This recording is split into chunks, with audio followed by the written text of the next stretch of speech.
दोस्तों, शादियों के लिए लोगों में एक विश्वास घर कर गया है, जिसके तहत यदि किसी की बड़ी बेटी किसी घर में ब्याही गई है तो उस घर का छोटा बेटा भी अपनी साली के साथ शादी कर सकता है, यानी कि उस पत्नी की छोटी बहन के साथ शादी कर सकता है और ऐसे ही शादी कर भी जाती है। और दोस्तों, वो शादियां भी काफी अच्छे गुजारे करती हैं, आराम से जिंदगी गुजार सकती हैं और बहुत बढ़िया उनके परिणाम भी आते हैं। दोस्तों, आज का जो किस्सा है जो सामने आया है, उसके तहत एक बड़ी बहन होती है उस घर की बहू, और फिर उसका देवर उसकी छोटी बहन पे रखता है बहुत गंदी नजर, और फिर मौका पाकर उसके साथ कर देता है बहुत बुरा कांड। दोस्तों, उसके बाद जब उसके परिवार ने उस लड़के की शादी अपनी लड़की से करनी चाहिए तो उस लड़के ने उससे मांगा बहुत ज्यादा दहेज, जिसको देने में वह परिवार था असमर्थ। दोस्तों, उसके बाद उस परिवार ने न्याय के लिए कानून का दरवाजा खटखटाया। आइए जानते हैं पूरी घटना में क्या क्या हुआ है। नमस्कार, आदाब, सत श्री अकाल दोस्तों, मैं भीषण प्रकाश स्वागत करता हूं आपका हमारे यूट्यूब चैनल किस्से क्राइम के। और दोस्तों, पूरी घटना की जानकारी के लिए बने रहिए हमारे साथ वीडियो में अंत तक। और दोस्तों, यदि आप पहली बार इस चैनल पर आए हैं तो हमें सब्सक्राइब करना और नोटिफिकेशन की बेल को दबाना बिल्कुल ना भूलें।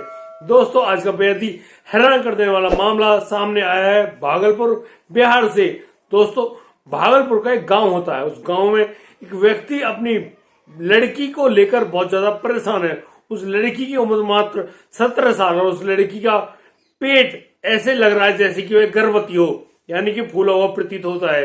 यहाँ पर उन्होंने उस लड़की से जब इस बारे में पूछा, उस लड़की ने अपने परिवार को बताया कि इस पेट को फूलने की वजह उसकी बहन का देवर ही है। दोस्तों, इस बात को सुनकर सभी लोग सख्ती में आ जाते हैं। वो पूछते हैं कि बेटा ऐसा आखिर हुआ क्यों और कैसे हुआ है। तो यहाँ पर वह लड़की बताती है कि वह जब अपनी बहन के पास रहने के लिए छुट्टियों में गई थी तो उस समय वहां घर पे राकेश नाम का लड़का भी होता है जो कि मेरी बहन का देवर है।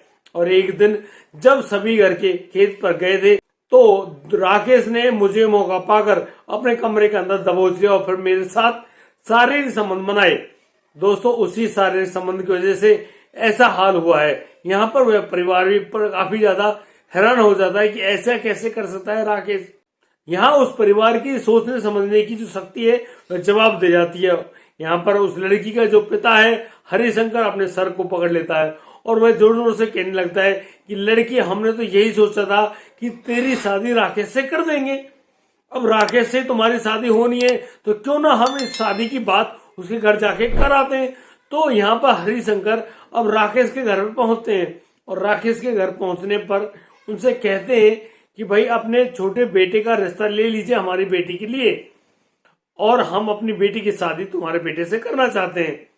दोस्तों, यहाँ पर वह परिवार तो राजी हो जाता है क्योंकि वे एक ही परिवार के संबंध हैं। और दोस्तों, संबंधी और रिश्तेदारों के इन मामलों को बस उनकी आत्मा ही समझ सकती है।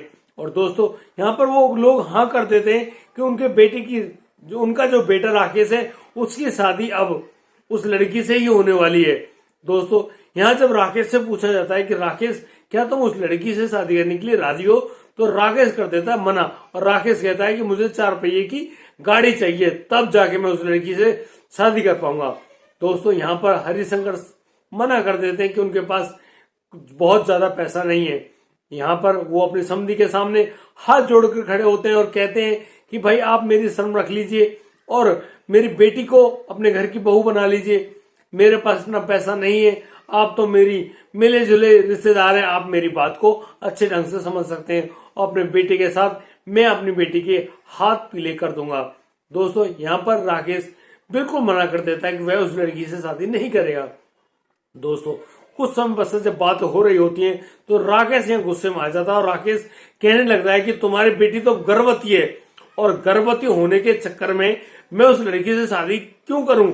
यहाँ पर राकेश उस लड़की को बदचलन कहने लगता है कि तुम्हारी बेटी बदचलनी है। दोस्तों, इस बात पर हरिशंकर बहुत ज्यादा गुस्सा हो जाते हैं और इस बात को अब हरिशंकर अपने समधी को बता रहे होते हैं कि इस दुष्कर्म को करने वाला कोई और नहीं, तुम्हारा बेटा राकेश ही है। यह सारा कांड तुम्हारे बेटे राकेश ने किया है। हम तो समझ रहे थे कि राकेश आपकी और हमारी इज्जत को समझेगा अपनी इज्जत, लेकिन यह आदमी मेरी बेटी को उड़ाकर बहुत बुरा कर रहा है। इस लड़के को तो इसकी करने की सजा अवश्य मिलेगी।